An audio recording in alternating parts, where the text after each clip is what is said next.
Welcome to List, Learned in Slow Travel. My name is Tim, and in the summer of 2025, I joined my wife Sherry in retirement. As some might discern from the caricatures of us in the title sequence, we're Disney Pixar fans. And like Carl and Ellie from the film Up, we've always loved planning travel adventures. Unlike them, we were able to do some travel over our years together. In our retirement, we committed to becoming full-time international travelers as Carl and Ellie had dreamed about. We adopted the slow travel approach to our trip planning, spending several weeks or even a few months in a country or city so that we can truly experience its culture.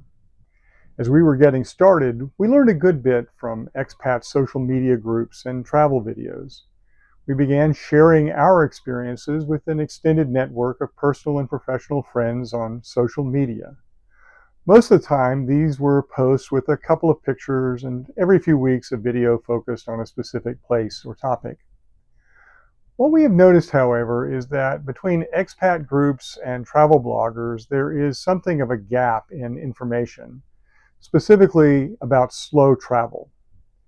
When you are in a place for more than a week or two, but not moving there permanently, there are both opportunities and challenges that differ from those of more traditional vacationers and those taking up residency in a new country. So we're going to try our hands at filling in some of that gap with lists of things we have learned in slow travel. Because things change rapidly and no one can experience or keep up with everything, these videos will generally be deliberately and explicitly very contextual. We will share what we specifically have learned in our slow travels to particular places and in specific periods of time. As the saying goes, depending on conditions, your mileage may vary. We don't pretend to provide professional travel advice, but we do hope that you will find things that we have learned to be both interesting and helpful if you are dreaming about traveling to some of these places that we have had the opportunity to visit. But to kick things off, we want to start here with a list of 5 things we have learned across several trips in our first year of slow travel that are not tied to specific places. Perhaps think of them as 5 things to consider when deciding about whether slow travel might be the basis or just a piece of your retirement. Number 1, think big, but not too big. We built the plan for our first year and we structured it so that we would be away for 11 months before we made it back to our home base. We did plan some trip backs to the U.S. to see our adult children and our grandson, but we were going to bring them to vacation spots like Disney World to meet us. That meant, even with an itinerary that largely skipped any portion of the winter in the Northern Hemisphere, we still had to travel with 3-season wardrobes and gear. Before we were even halfway through, we started rethinking that plan and added a 3-day stop back at our base during a swing back into the U.S. to visit our grandson. Spending 1 season or parts of 2 seasons in a place and then touching base still gives you plenty of time for slow travel experiences while greatly simplifying logistical issues.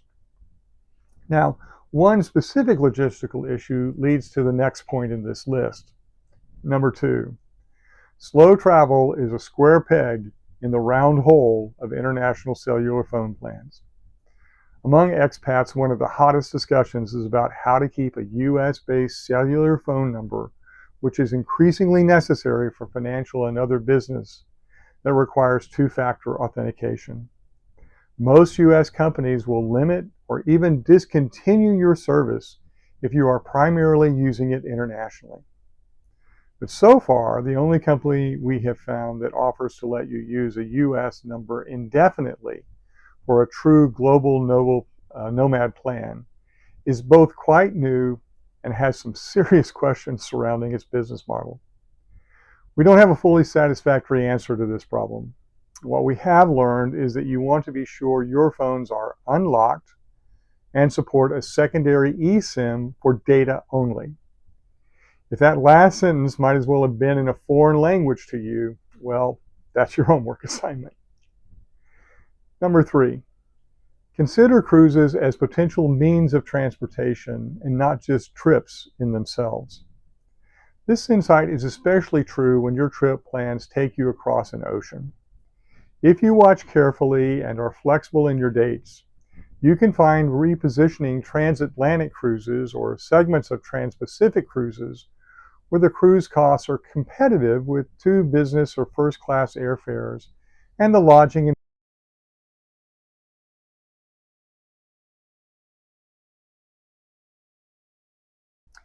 we also found that taking a cruise between islands in Hawaii allowed us to make transits in our sleep rather than losing whole days to island hopping. Number 4, digital payment can solve many, but not all currency exchange issues. U.S. citizens like to think of ourselves as the most technologically advanced country in the world. But many so-called developing countries have just skipped over stages of our past technological progress. Contactless and phone-based payments are more common in some international locations than they are in the U.S. But be sure that the credit or debit card you have tied to your preferred digital payment method does not charge you foreign transaction fees or use unfavorable exchange rates. If you can make foreign withdrawals with your ATM card, especially if your bank refunds all or a portion of out-of-network fees, that will in most cases be a better option than cash exchanges either at home before you leave or at your destination once you arrive. Number 5, develop a plan for how you will manage your plans. Transit, lodging activities, visa requirements, and visa periods, each potentially with deposits and advance payment due dates and pay-at-service costs, create a lot of details and deadlines to track. For couples, having a method that both partners can access and edit can save a lot of questions. Whether you choose a specific travel planning app or cloud-based sharing spreadsheets, finding something that works for you and use it consistently.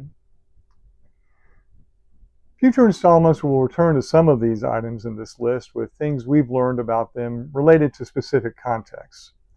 So if you found this information useful and interesting, we hope that you will check back with us. For now, we leave you with the key insight from Carl and Ellie. Adventure is out there.